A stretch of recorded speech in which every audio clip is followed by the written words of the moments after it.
El presidente de Bielorrusia, Alexander Lukashenko, declaró que los representantes de la oposición que dejaron su país después de las elecciones presidenciales del año pasado no son unos revolucionarios, sino unos delincuentes.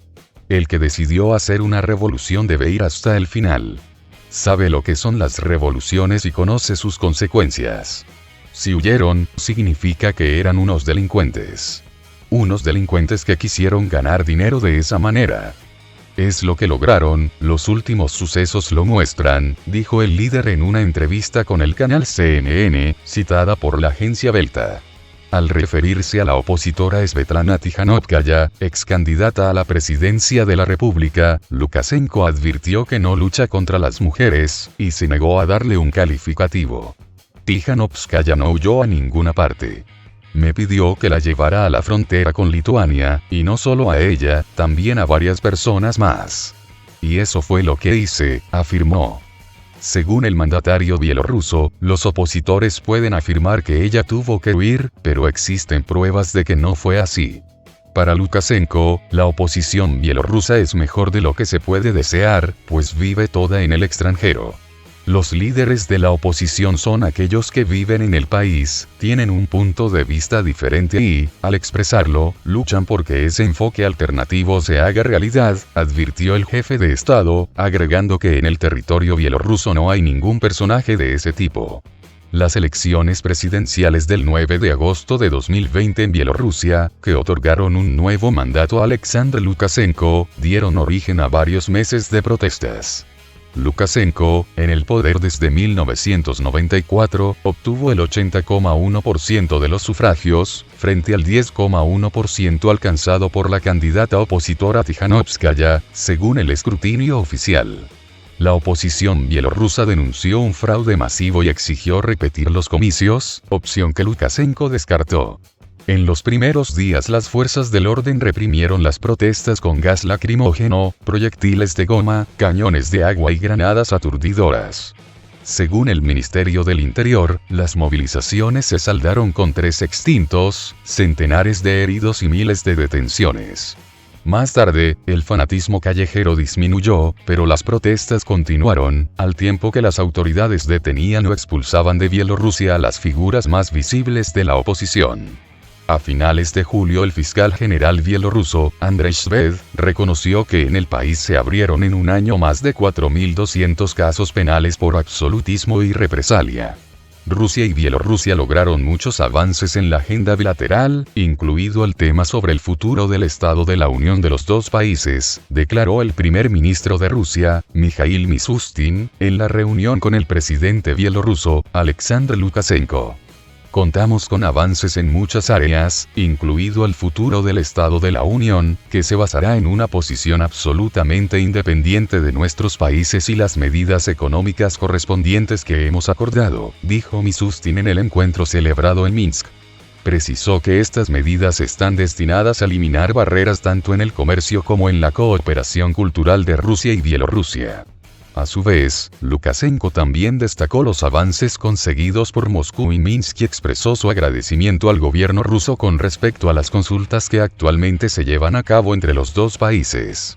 Acordamos con el presidente de Rusia, Vladimir Putin, que celebraremos una reunión en Moscú y pondremos definitivamente los puntos sobre las íes con respecto a los temas muy delicados y dolorosos para los dos estados, afirmó el mandatario bielorruso. Expresó su convicción de que ambos países sacaron lecciones de los recientes sucesos en Bielorrusia, la oleada de protestas antigubernamentales por los resultados de las elecciones presidenciales y lograron acordar muchas cosas en las cuales no podían ponerse de acuerdo antes. Lukashenko destacó el hecho de que Rusia, un país hermano, el principal socio económico y el mercado clave, no abandonó a Bielorrusia durante esta crisis nacional. Gracias por ponerse en contacto con nosotros en este momento difícil y ayudarnos al menos a estabilizar nuestra economía, recalcó el líder bielorruso.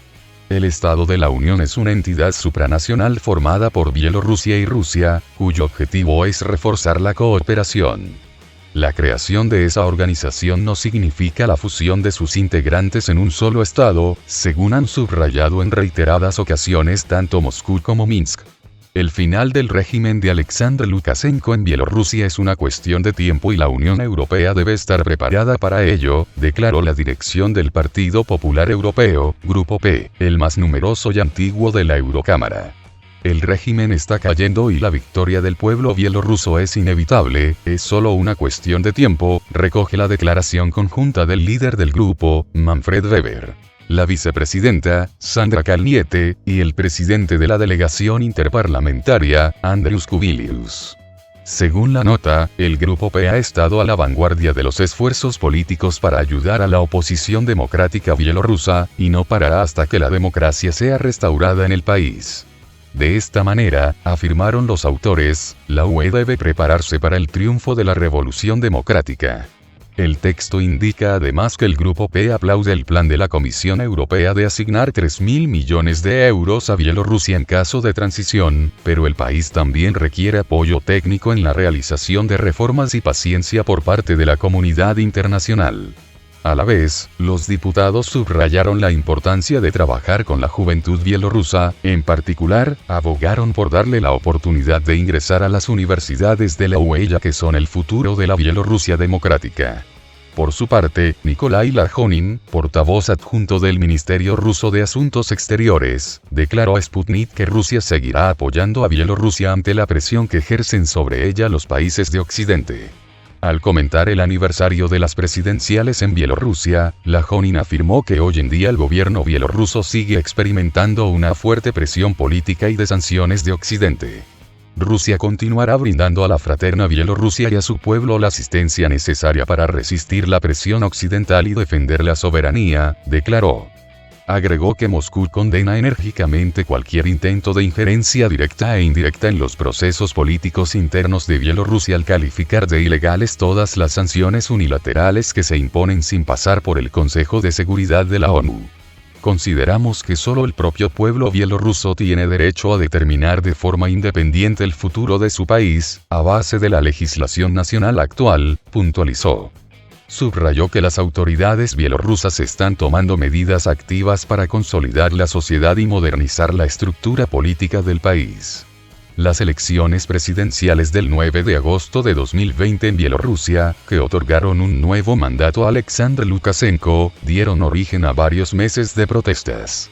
Lukashenko, en el poder desde 1994, obtuvo el 80,1% de los sufragios, según el escrutinio oficial, frente al 10,1% de la candidata opositora Svetlana Tikhanovskaya, actualmente exiliada en Lituania.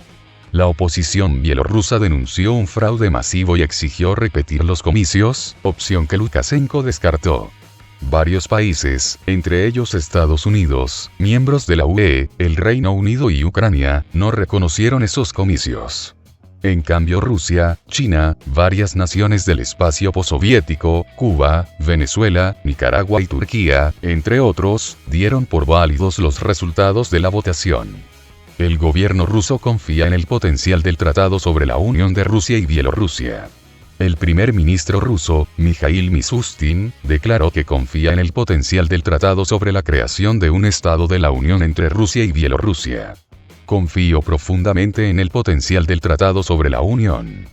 Considero que el trabajo, relacionado con la integración y el desarrollo de las hojas de ruta en todos los ámbitos de la cooperación con Bielorrusia, se ha realizado de manera excelente, dijo Mishustin presentando ante la Duma de Estado, Cámara Baja, el nuevo informe de gestión del gobierno. El primer ministro ruso indicó que quedan pocos puntos para discutir para poder finalizar la implementación del tratado. En este contexto el jefe del gobierno ruso condicionó las negociaciones entre Rusia y Bielorrusia sobre los precios especiales de los productos energéticos a la implementación del Tratado sobre el Estado de la Unión. Confío en que sí podemos, juntos, crear un espacio unido según estas hojas de ruta, aprobamos un código fiscal unido, conseguimos unificar nuestras tasas y enfoques, entonces podremos hablar de un mecanismo de establecimiento de precios de los productos energéticos, tal y como lo proponen nuestros socios bielorrusos, subrayó. Mishustin enfatizó que Bielorrusia, junto con los otros países de la Unión Económica Euroasiática, Armenia, Kazajistán y Kirguistán, son hermanos de Rusia. Mantenemos una cooperación estratégica con estos países. Para nosotros es muy importante que cumplamos los objetivos determinados para el desarrollo de la Unión, o las 4 libertades. La libertad de circulación de mercancías, la libertad de circulación de servicios, la libertad de circulación de capitales y de la fuerza laboral, apuntó. El Tratado sobre la creación de un Estado de la Unión entre Bielorrusia y Rusia se firmó el 8 de diciembre de 1999. Para el 20 aniversario de la firma del tratado estaba previsto aprobar un programa para profundizar la integración de los dos países, algo que todavía no ha sucedido. El 9 de julio pasado el portavoz del Kremlin, Dmitry Peskov, comunicó que el tema de la implementación del Tratado sobre la creación de Estado de la Unión está en la agenda de los dos países y se examina a distintos niveles, apuntilló Peskov.